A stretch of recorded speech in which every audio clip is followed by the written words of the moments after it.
نحمده ونستعينه ونستغفره ونعوذ بالله من شرور أنفسنا ومن سيئات أعمالنا.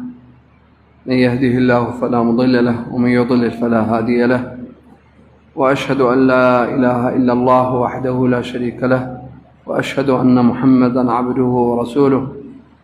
يا أيها الذين آمنوا اتقوا الله حق تقاته ولا تموتن إلا وأنتم مسلمون.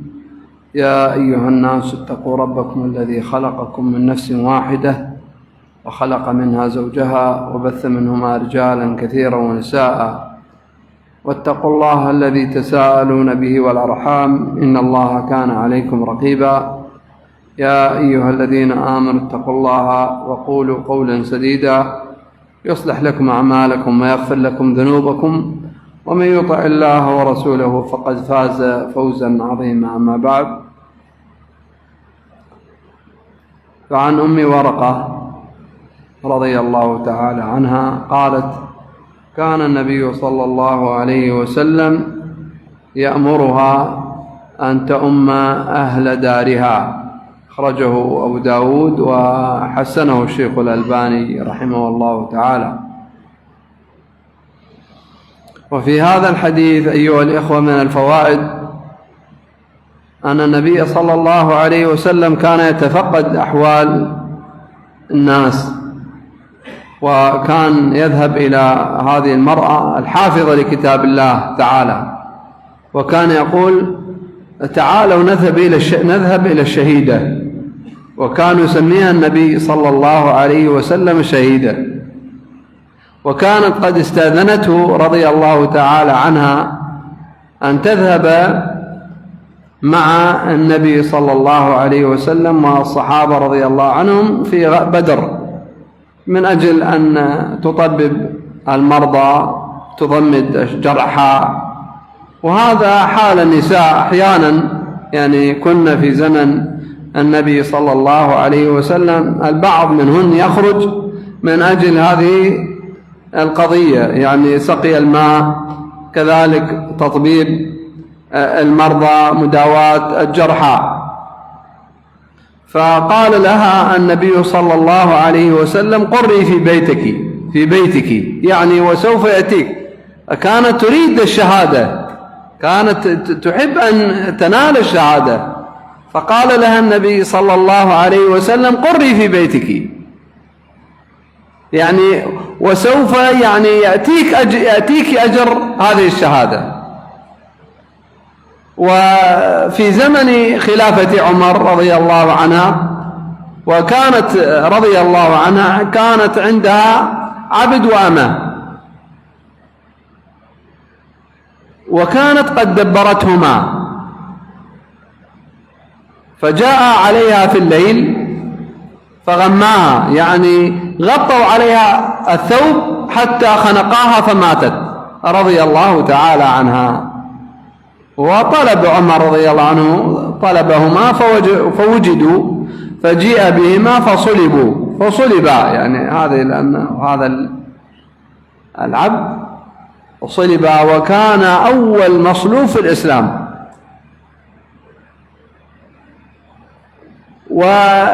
والتدبير أيها الإخوة هو أن يقول السيد للعبد أو للأمة: إذا أنا مت فأنتم أحرار. يعني العبد أو الأمة يكون بعد موت السيد حرا، هذا التدبير.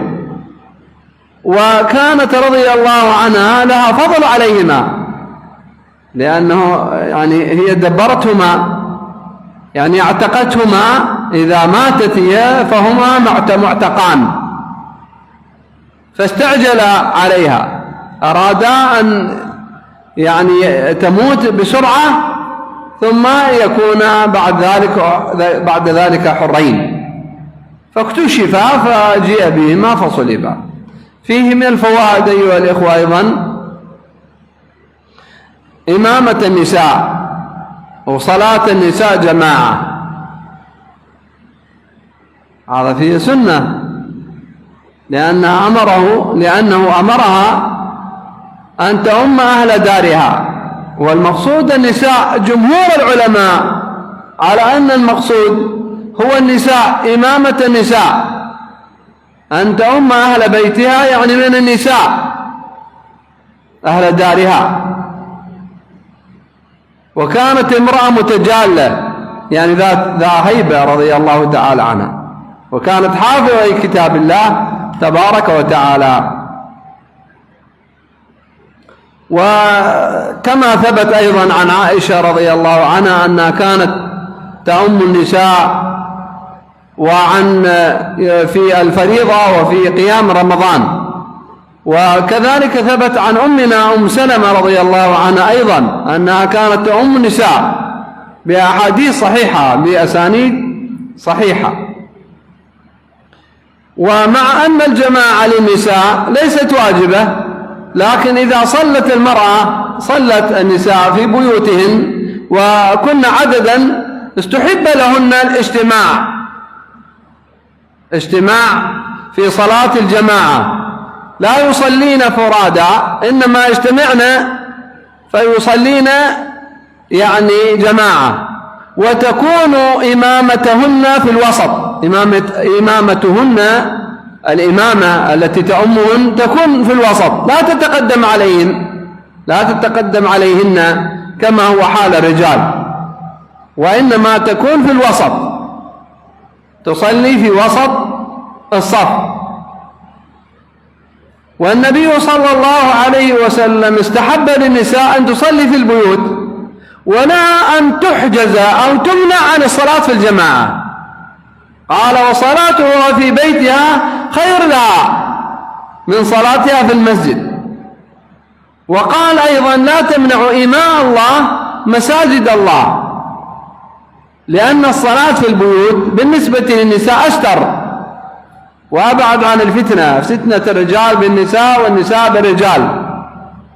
وكذلك فيه من الأخلاص ما فيه، عكس الرجال الذين أمروا أن يشهدوا الصلاة جماعة في المسجد لاجتماعهم وتعارفهم وحاجتهم وتعاونهم على الخير، مما يراد من أعمال الرجال. ولذلك شرعت الصلاة بالنسبة للرجال في المساجد، بل أمر فيها وهي واجبة، والنساء صلاتهن في بيوتهن أفضل. وإذا صلى الرجل بالنساء لا بأس، خصوصا إذا كن محارم له، كما ثبت ذلك عن معاذ رضي الله عنه أنه يعني نساء أهل داره قلنا له: إنك تقرأ القرآن ونحن لا نقرأ، فلو أممتنا. والظاهر أنه كان بعد ما يذهب يعني من النبي صلى الله عليه وسلم فيرجع إلى بيته فيصلي بهن.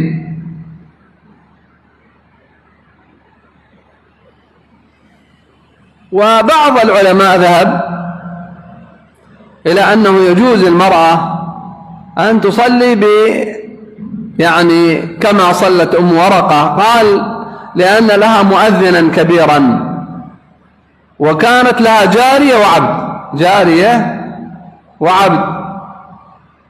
فمثل هذا الحال يعني بعض العلماء قالوا بجواز أن تصلي بهم، لكن قول الجمهور أصوب، والله أعلم. ثم ذكر حديث أنس بن مالك رضي الله تعالى عنه، والذي أخرجه أبو داود أيضا وأحمد رحمهم الله تبارك وتعالى. قال: كان النبي صلى الله عليه وسلم يستخلف ابن أم مكتوم، عبد الله بن مكتوم، يعني إذا خرج في الغزو، خرج في القتال، فإنه يستخلف في المدينة، يستخلف ابن أم مكتوم، وهو يعني كما هو معلوم ضرير بصير أعمى رضي الله تعالى عنه. وفيه صحة إمامة الضرير، وجواز أن يؤم الضرير البصراء. وقد استخلفهم مرات وليست مرة، كلما كان يخرج النبي صلى الله عليه وسلم في غزاة فإنه يستخلف ابن أم مكتوم رضي الله عنه في الصلاة. وفيه صحة كما قلنا يعني إمامة الضرير. وهل إمامة الضرير أفضل أم البصير؟ اختلف بعض العلماء، قالوا الضرير أفضل، إمامة الضرير، لأنه يستحضر من الخشوع ومن الحضور في الصلاة ما لا يستحضره البصير. وإلى هذا ذهب المزني رحمه الله تعالى، وهو يعني صاحب الشافعي رحمه الله تعالى. قالوا لأن الضرير يركز على الصلاة ويستحضر من الخشوع ويستحضر من التدبر للآيات ما لا يستحضره البصير. وبعضهم قال لا، بل البصير أولى، لأن البصير يتوقع من النجاسة ما لا يستطيع أن يتوقعه الضرير، لا يرى، الضرير لا يرى. قالوا ولأن النبي صلى الله عليه وسلم كان أكثر ما يستخلف البصراء كما استخلف يعني أبو بكر رضي الله عنه، كما استخلف كذا عبد الرحمن بن عوف وغيرهم. قال وكذلك أيها الإخوة من السنة ها هنا الإنابة، أنه إذا خرج الإمام في سفر أو ذهب في مكان بعيد فإنه يستحب له أن يوكل رجل مكانه، كما يفعل إخواننا الذين يذهبون في السفر أو يذهبون للعمرة، أحيانا لا يستخلفون ويبقى المسجد فارغ، ولربما تحصل بعض الفتن أو الشوشرة. كان النبي صلى الله عليه وسلم إذا خرج استخلف مكانه من يعم الناس، وهذا سنة ينبغي على الإمام أن يقول مكاني إذا ذهبت أو إذا تأخرت أو إذا مرضت أو أنا إذا سافرت أو حصل لي شيء، فإن في مكان فلان يصلي فلان واحد، لا كما يفعل بعض الإخوة وفقهم الله من أنه يجعلون صلاة المغرب يصلي فيها إمام، وصلاة العصر إمام، وصلاة الظهر إمام، وصلاة الفجر إمام، وصلاة العشاء إمام. ليس هذا من السنة يا إخوة، هذا مخالف للسنة. إذا ذهب الإمام استخلف مكانه إمام، هو يصلي كل الصلوات، فإن غاب فممكن أن يستخلف أيضا مكانه إمام، فممكن أن يكون المسجد أكثر من إمامان 3 4 لا بأس في ذلك. لكن أن تترك المساجد هكذا دون إمام، ولربما يختلف الأئمة بعد الإمام الأول في أيهم يخرج، أو يختلف الناس على الإمام في أيهم يخرج، فهذا خلاف السنة أيها المسلمون أيها الإخوة، هذا خلاف السنة أنه يستخلف كما كان النبي صلى الله عليه وسلم يستخلف في الصلاة. وإمامة البصير والضرير على حد سواء، ما عندنا شيء يرجح يعني إمامة البصير على الضرير والبصير سواء.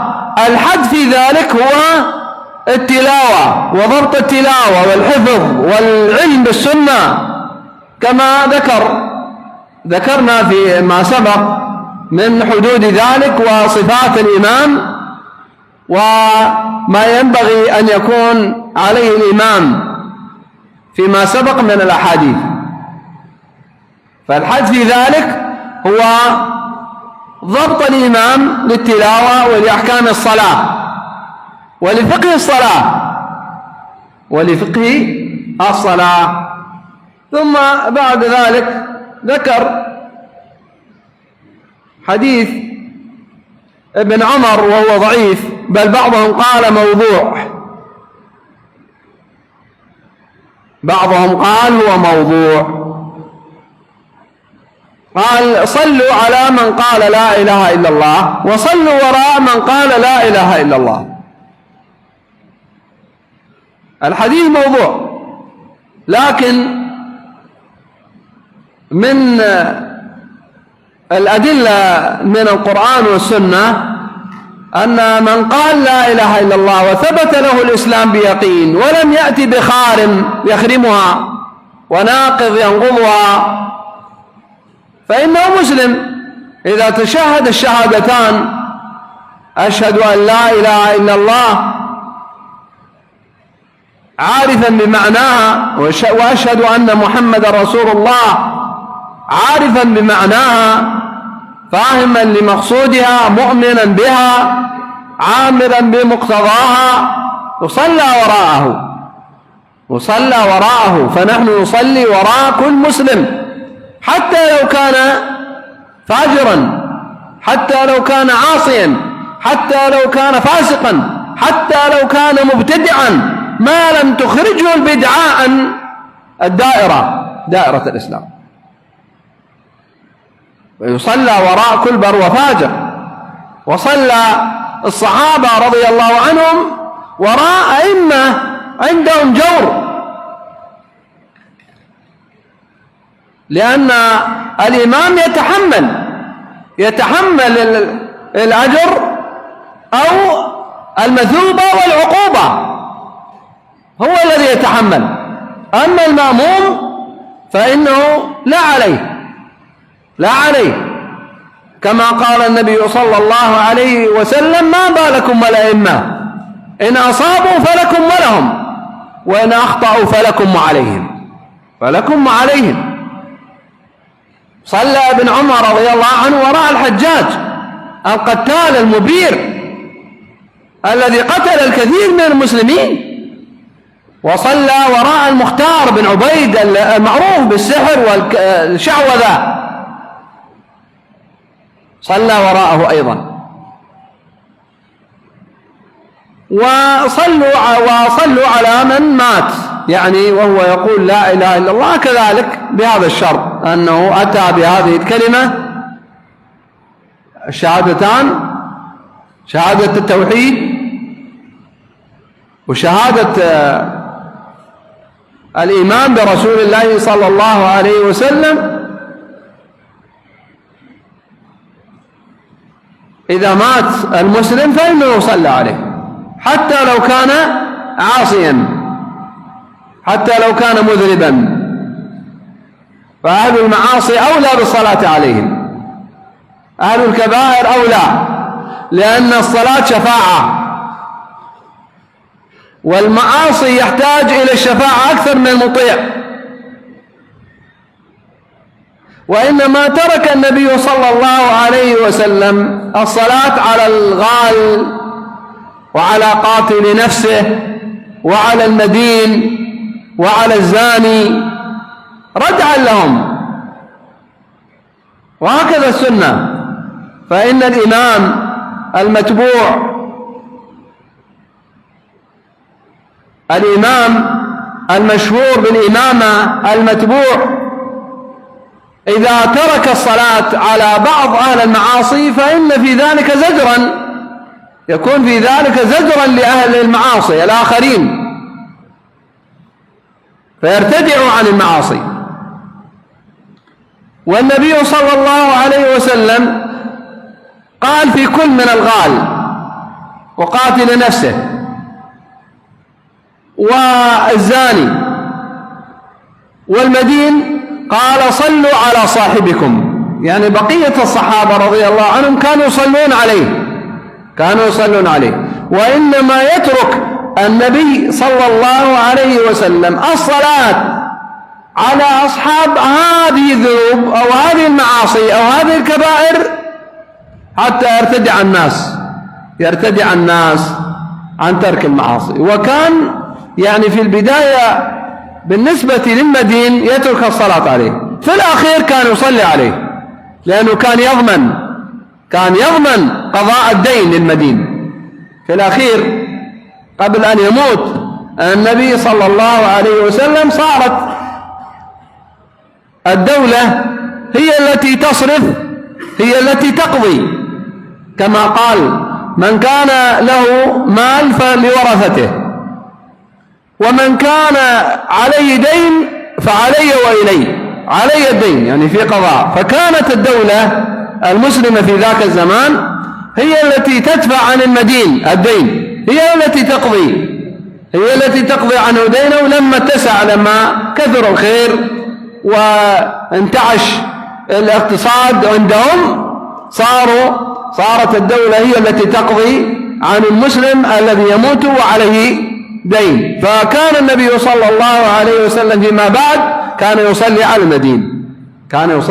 على المدين. ثم ذكر في الأخير حديث علي بن أبي طالب رضي الله تعالى عنه، حديث علي بن أبي طالب رضي الله تعالى عنه، وكذلك حديث معاذ بن جبل، وهما يعني بمعنى واحد. والحديث صححه الشيخ الألباني، رواه أبو داود رحمه الله، رواه الترمذي رحمه الله تعالى، وصححه الشيخ الألباني رحمه الله تبارك وتعالى أيضا. قال: من إذا جاء إلى الصلاة فوجد الإمام على هيئة فليكن عليها. إذا جاء المصلي ووجد الإمام على هيئة الركوع مثلا، أو هيئة السجود، أو هيئة الانتهاض من الركوع، أو هيئة الجلسة بين السجدتين مثلا، فليكن على ذلك. يكبر كم تكبيرة واحدة واثنين؟ يكبر تكبيرة واحدة، وهي تكبيرة الإحرام، لأن تكبيرة الإحرام ركن من أركان الصلاة، لا يصح الدخول في الصلاة إلا بتكبيرة الإحرام. فيكبر تكبيرة الإحرام ليس غير فقط، ويدخل مع الإمام في الهيئة التي هو عليها. فإذا كان راكعا ركع معه، واعتد له بركعة كما في حديث أبي بكر رضي الله عنه في الصحيح، أنه قال له النبي صلى الله عليه وسلم: زادك الله عرصا ولا تعد، يعني لا تعد إلى هذه الهيئة، يعني الإسراع والجلبة.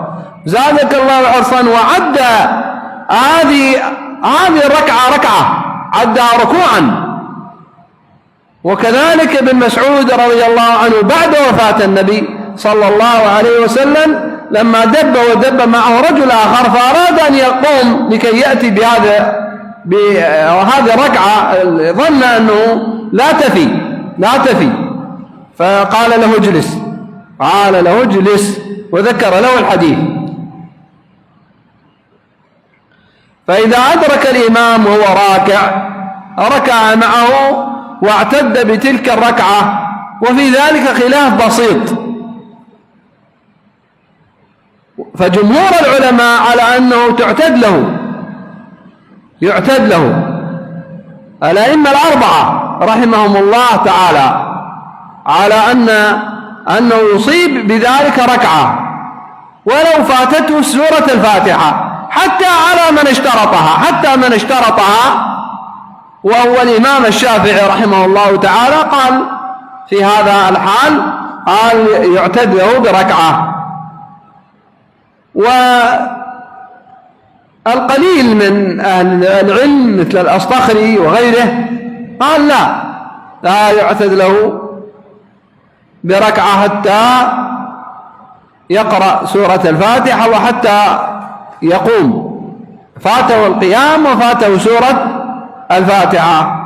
صلاته الاثنين. واحتجوا بحديث الجمعة وهو بعيد عن الاحتجاج، لأن النبي صلى الله عليه وسلم قال: من أدرك من الجمعة ركعة فليضف إليها أخرى. هذا